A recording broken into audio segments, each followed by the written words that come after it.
Hey guys. Here, I'll go over how to move WhatsApp chat history from an Android phone to an iPhone. For this, the following actions are required. 1.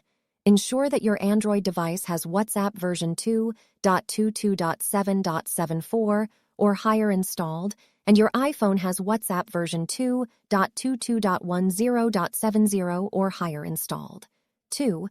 On your Android device, open WhatsApp and go to Settings, Chats, Chat Backup to create a backup of your WhatsApp chats.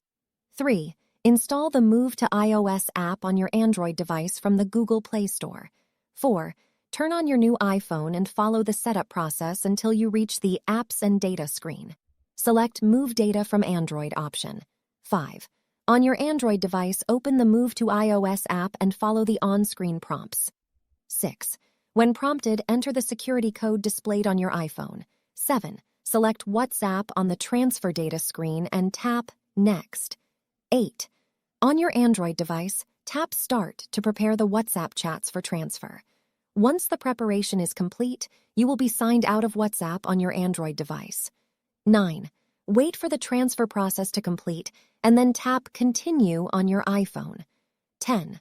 Follow the on-screen prompts to complete the setup process on your iPhone. When you get to the Apps and Data screen, select Restore from iCloud Backup. 11. Sign into your iCloud account and select the backup that contains the transferred WhatsApp data. 12. Once the restore process is complete, open WhatsApp on your iPhone and log in using your phone number. 13. Follow the on-screen prompts to complete the setup process on WhatsApp.